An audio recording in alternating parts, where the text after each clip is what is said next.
Qué placer compartir la palabra con mis hermanos. En el capítulo 12, el propio Oseas, el Señor por medio de Oseas dice: y por medio de los profetas hablé o hablaré en parábolas. Eran transmisores del mensaje de Dios, pero eran sumamente didácticos. Empleaban recursos muy visuales que procuraban involucrar casi, diríamos, los 5 sentidos. Jeremías, por ejemplo, recibe el mandato de comprarse un cinturón de lino. Dice el Señor luego, y entiérralo. Y todo eso era observado por el pueblo. Y coge, se compra su cinturón de lino, y cuando se lo pone, entiérralo. Y allí cerca de un río lo entierra. Y ahora recógelo pasadas unas semanas. Y el cinturón está podrido. Y entonces venía el mensaje: así el Señor pudrirá. Hay casos muy curiosos. En Ezequiel, es muy gracioso. Ezequiel recibe el mandato de hacerse con un ladrillo grande, un adobe, un pedazo de pedrusco. Dice: móntate tu maquetita. Dice: eso es Jerusalén. Ahora monta unos ejércitos alrededor. Y todo el pueblo allí observando, ¿no? Y él pone allí sus catapultitas, sus soldaditos, su ciudad en pequeñito. Dice: así hará el Señor con Jerusalén. Y bueno, Ezequiel es ya el ejemplo más extraño, ¿no? Córtate el pelo y la barba. Y él allí, delante del pueblo, se corta el pelo, la barba. Y ahora la mitad del pelo lo quemas. Y la otra mitad lo esparces. Y el pueblo observando, ¿no? En el texto que nos toca hoy, en fin, es un caso un poco singular. El Señor ciertamente le dice a Oseas: vamos a escenificar un drama. Vas a comprarte un traje de novio.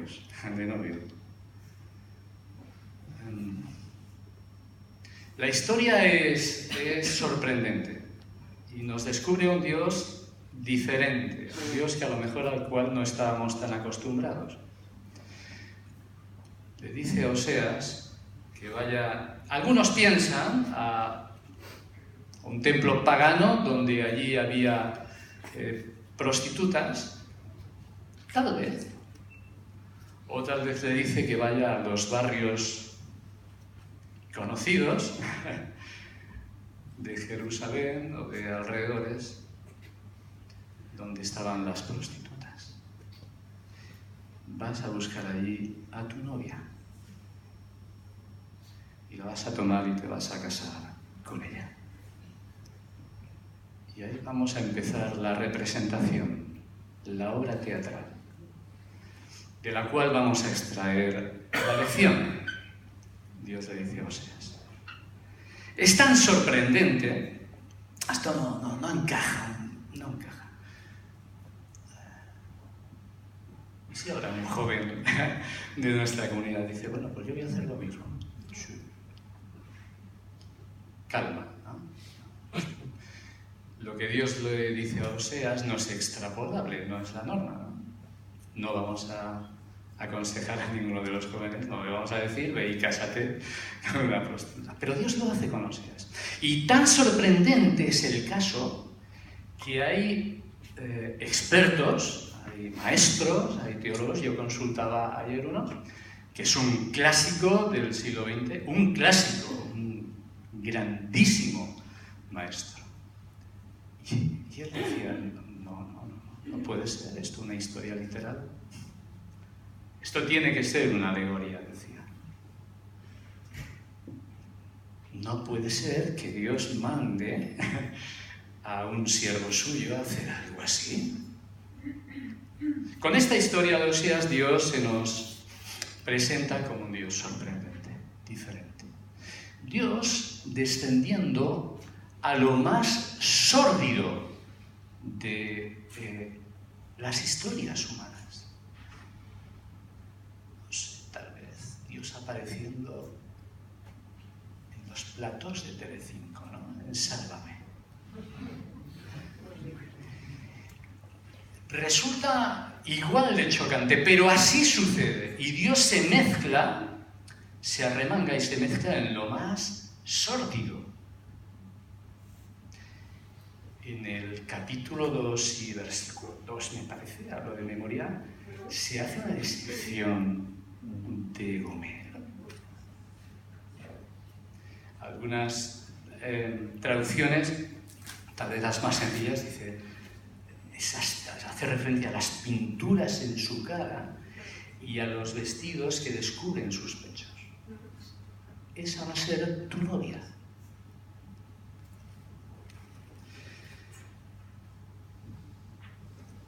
Osías nos presenta una representación, valga la redundancia, una obra dramática con una enseñanza que se desprende, ¿vale? El fondo de esa obra, de ese drama, es un fondo oscuro. Oscuro. Gomer es la esposa, es una prostituta. Una prostituta que es tomada, que es desposada, no porque se enamore. No hay nada de eso en el texto, no es porque se enamore, no es porque desee cambiar de vida, no es porque haya decidido en lo más profundo de su corazón dar un cambio de rumbo a su vida. Nada de eso. Es desposada al estilo judío de hace ya más de 2500 años, pues por imposición del varón, es tomada por esposa. Pero ella no quiere, no se le pasa por la mente cambiar de vida. Y tenemos a los actores, a Oseas haciendo de Dios. ¡Qué responsabilidad! Ejerciendo de Dios en su matrimonio. Y a Gomer, bueno, pues ejerciendo de manera natural, seguramente le saldría ejerciendo de pueblo de Dios. Dios se inmiscuye, no le da reparo en tocar, en mezclarse con historias que a muchos creyentes sí les da reparos.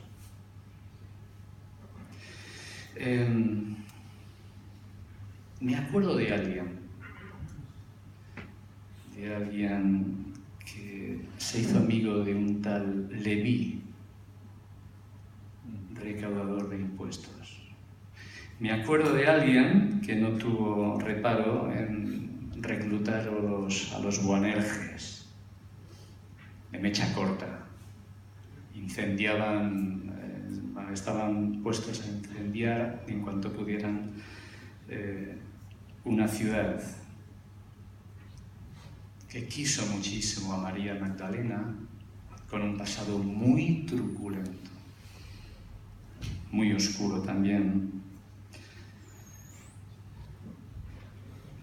que defendió a una mujer sorprendida en el acto mismo de adulterio, que tuvo una conversación amable y preciosa con una mujer despreciada por los judíos y que había tenido ya 5 maridos, y el que tenía en ese momento era su marido, amigo de los zaqueos, amigo de bebedores, de comilones. Y eso nos habla, Oseas nos habla de un Dios que está más cerca de ese tipo de personas que de los santurrones de los fariseos, ¿no? Bien, el fondo de Oseas es un fondo oscuro.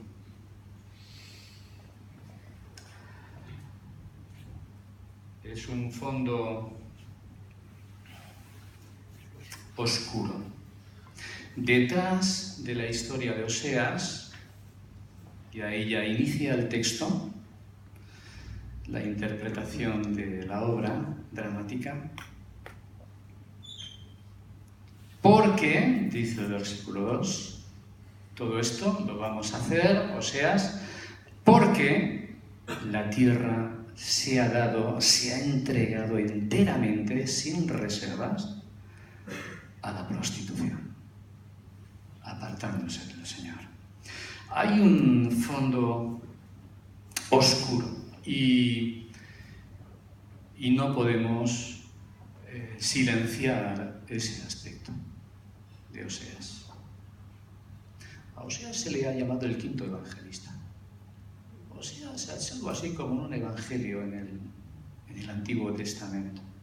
Y ese fondo oscuro es necesario en el fondo, en ese mensaje evangélico. Es necesario entender que a Dios le afecta muy profundamente el pecado.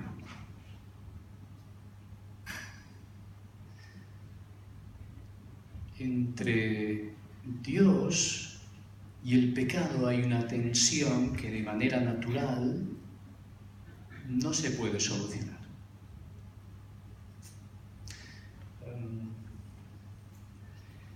La Biblia lo expresa en términos de ira.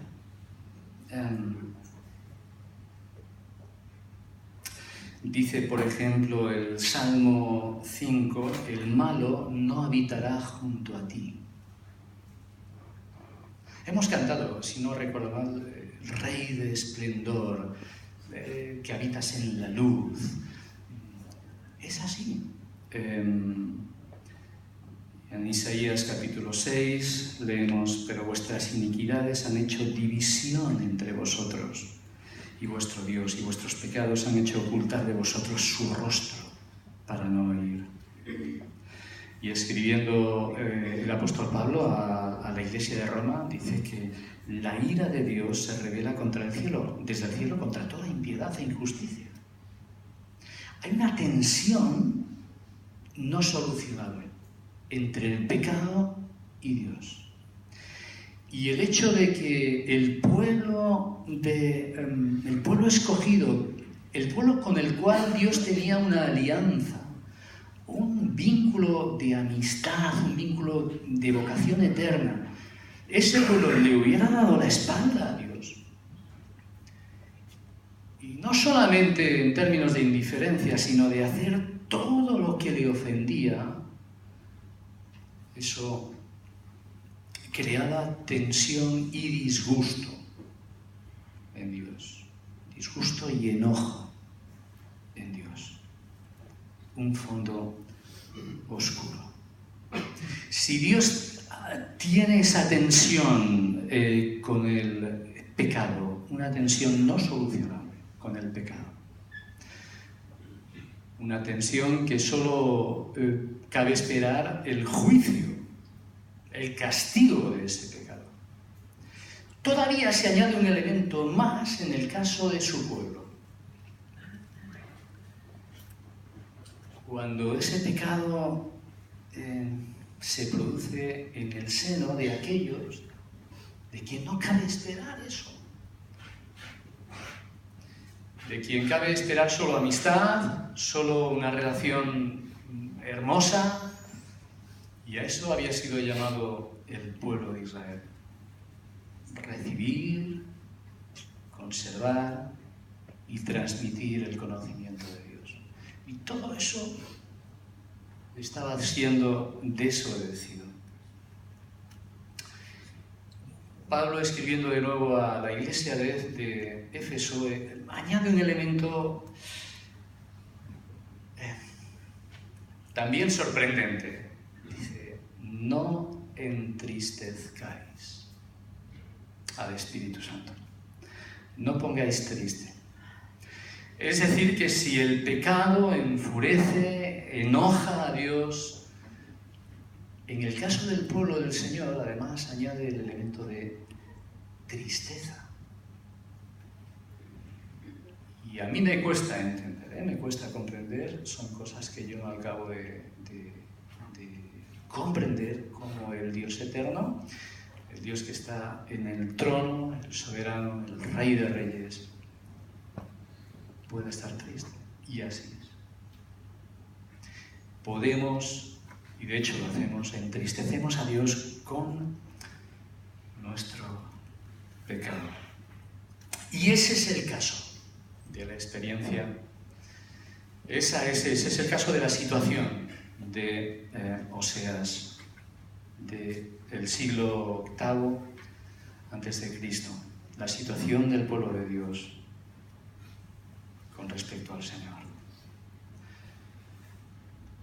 200 años de decadencia, reyes que son un desastre, pastores que debían guiar al pueblo y lo que hacen es alejarlo del Señor y, en fin, un desastre.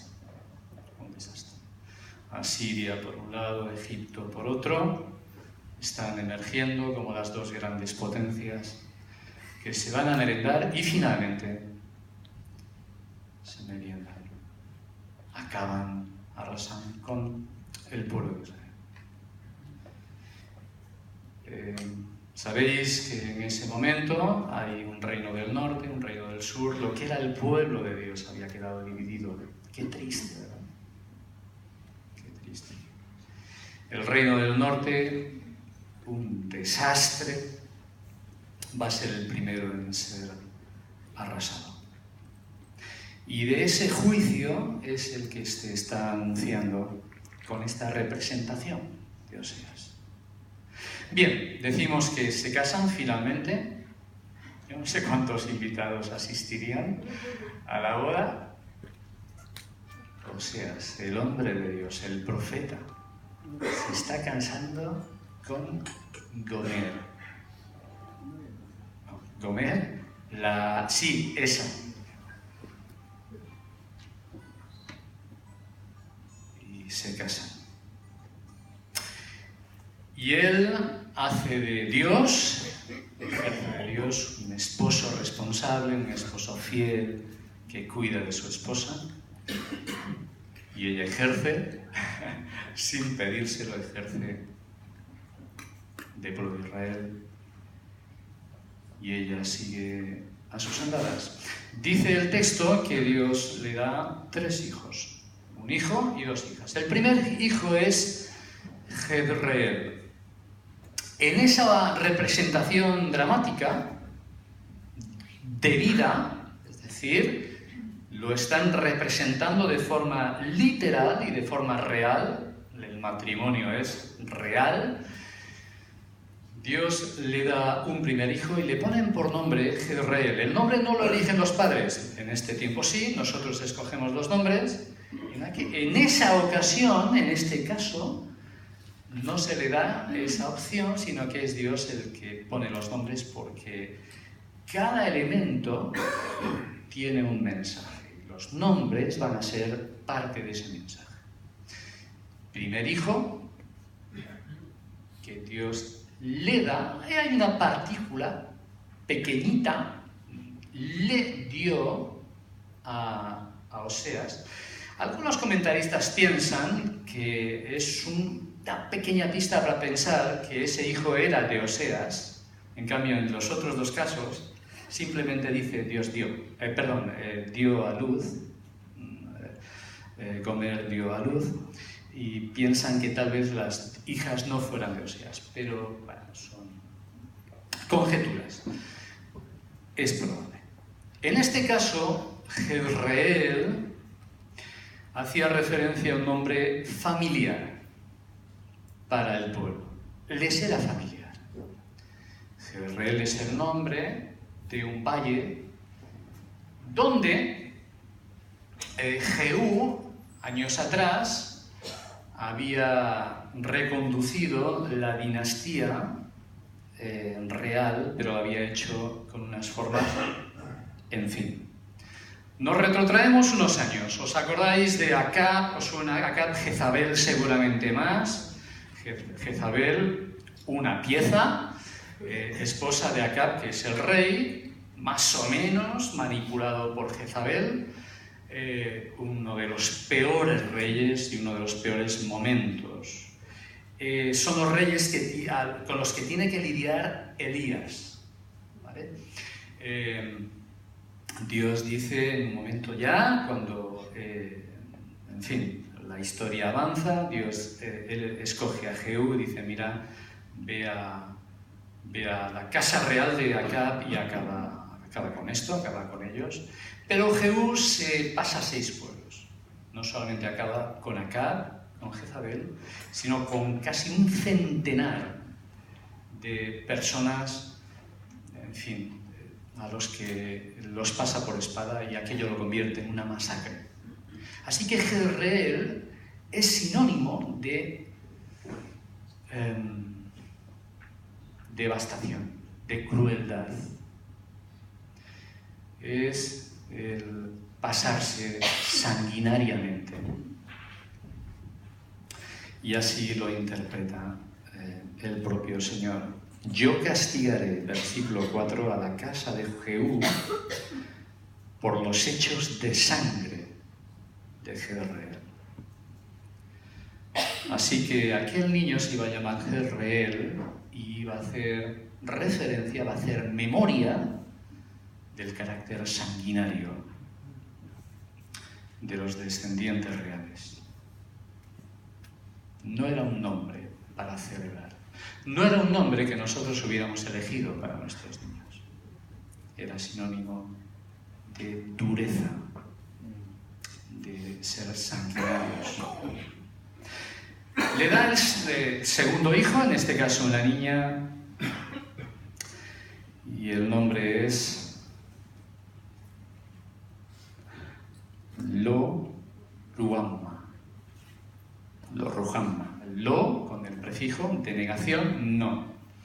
Lo-Ruhamma. No me compadeceré más de la casa de Israel. Fondo oscuro. El pecado tiene consecuencias. Los nombres, conocemos algún caso en que entre nosotros que se han cambiado de nombre, pero el nombre no tenía caducidad. No tenía caducidad. Tu segunda hija se va a llamar No me compadezco de ti. No me compadezco de ti, venga a cenar. No me compadezco de ti, venga a levantarse que hay que ir al colegio. No me compadezco. Va a hacer memoria permanente de la fractura de Dios y su pueblo transgresor, ¿no?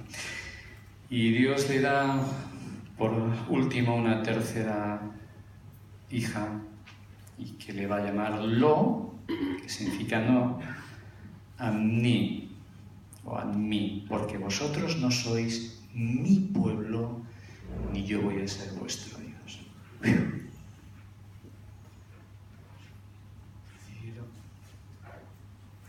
Tu hija va a recordar a todo el pueblo de manera permanente la ruptura definitiva de vosotros conmigo. La alianza, de nuevo, el vínculo, la relación eterna a la que estábamos llamados, va a saltar por los aires. Jezreel, sanguinarios, Lo-Ruhamma, no tengo compasión, y Lo-Ammi, no eres mi pueblo. El pecado tiene consecuencias. Tiene consecuencias.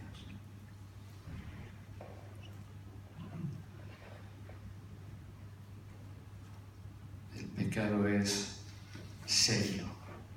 Y en el seno del pueblo de Dios es además triste.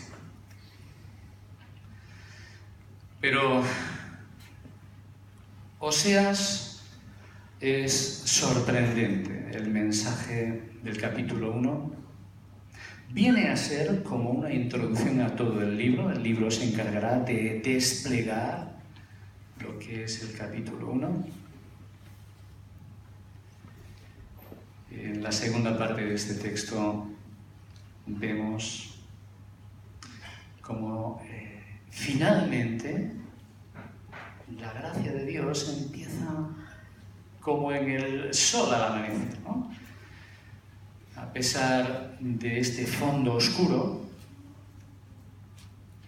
aparece de manera, he llamado misteriosa porque os confieso que no acabo de comprender, no acabo de entender la ecuación de que Dios perdone, de que Dios tenga compasión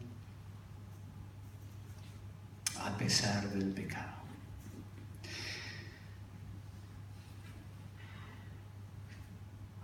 Dice a partir del versículo 10. En mi versión dice no obstante. Bendito no obstante, ¿no? Bendito. El número de los hijos de Israel será como la arena del mar.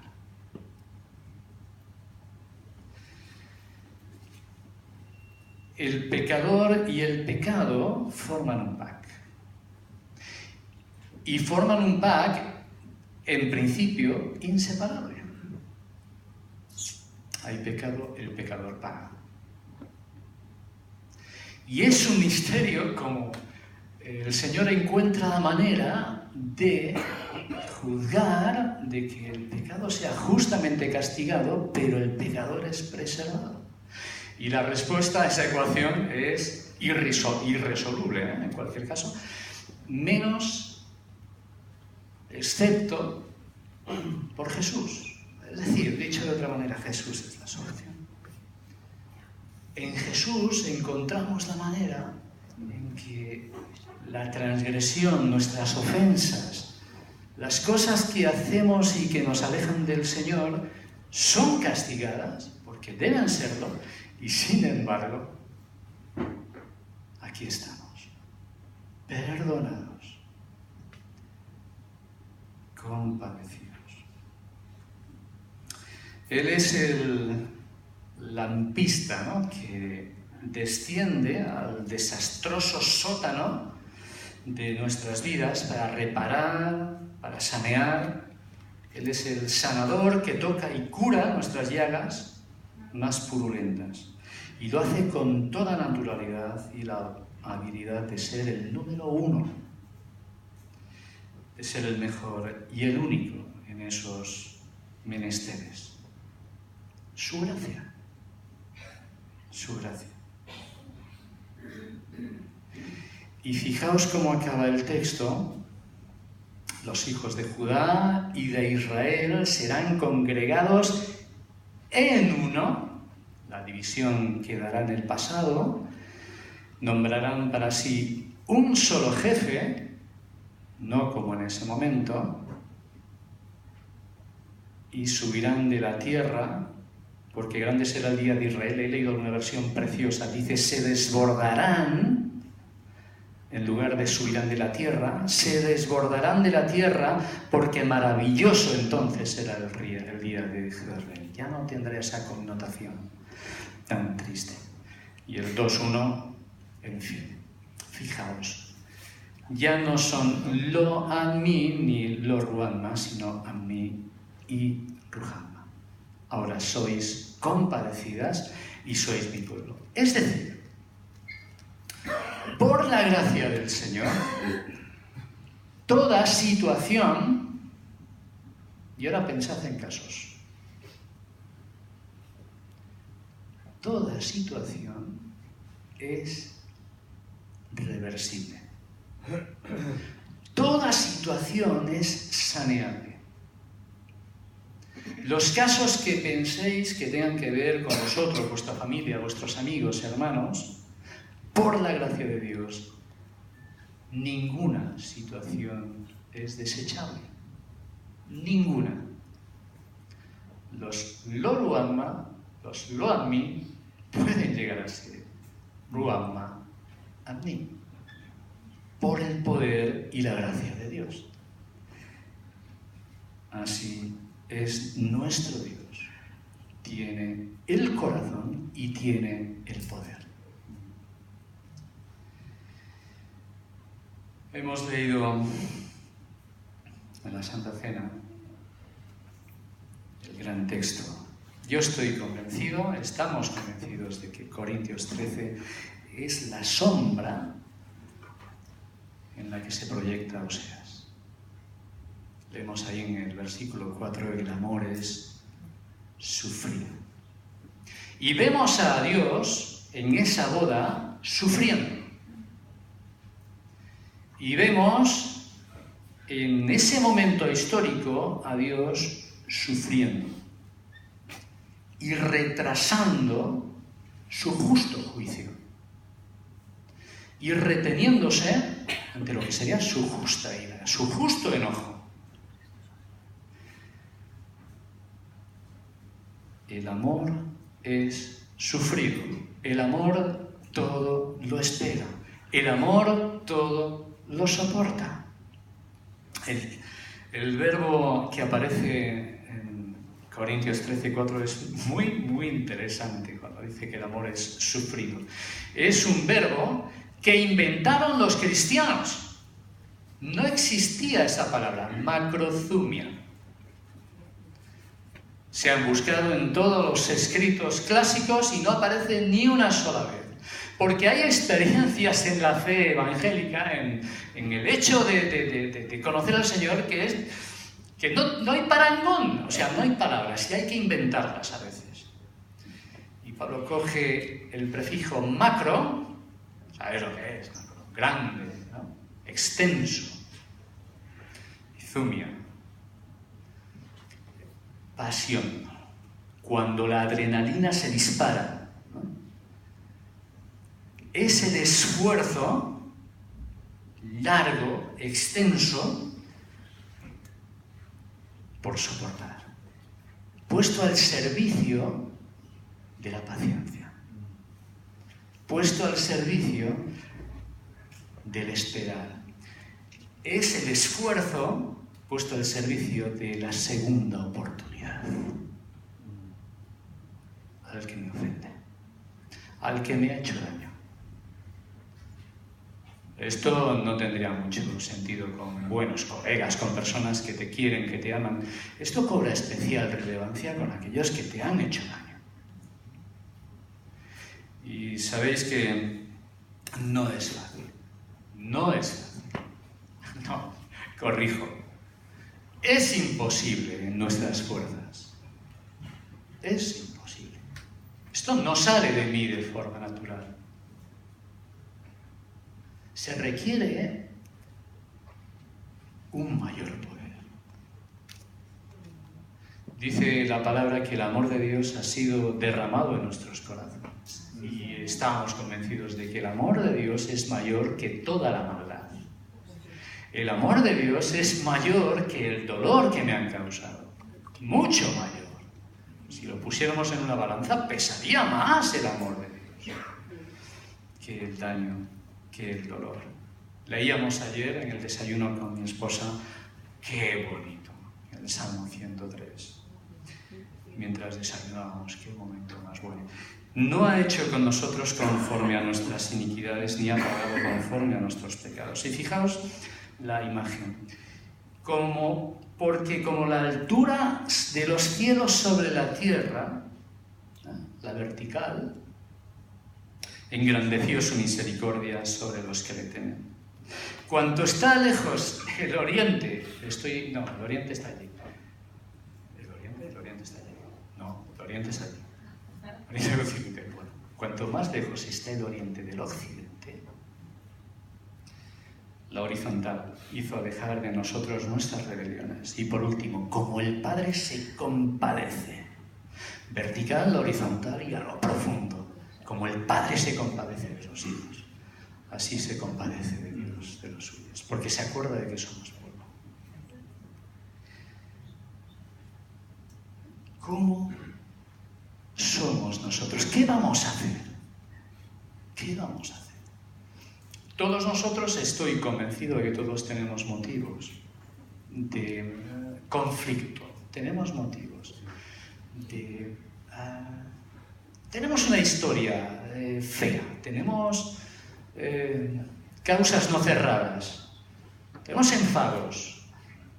¿Qué vamos a hacer? ¿Cómo podemos amar después y aún durante el dolor o la ofensa? Pues siendo conscientes, haciendo nuestra esa verdad de que el amor de Dios que ha sido derramado en nuestros corazones es mayor que esa maldad, que ese dolor.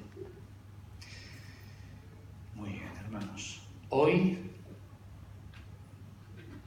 nos convertimos en la sociedad misionera probablemente más potente, más poderosa. Somos unas 125 personas. 125 misioneros van a salir ahora, durante una semana. ¿Qué mensaje vamos a ser? ¿Qué vamos a representar? No vamos a negar el fondo oscuro. Somos conscientes de las historias sórdidas, del pecado que nos acompaña y del que vamos a ser testigos. Pero somos testigos del Dios de toda gracia. Somos testigos del Dios de toda gracia. Somos testigos en primera fila. ¿Qué mensaje vamos a transmitir con nuestras vidas? Dice Pablo, los Corintios, que somos cartas escritas. ¿Qué vamos a transmitir? Pues Dios quiera y Dios nos ayude que de la misma forma que Dios transmitió por medio del profeta Oseas, toda situación es reversible, toda situación es saneable. Que Dios nos ayude.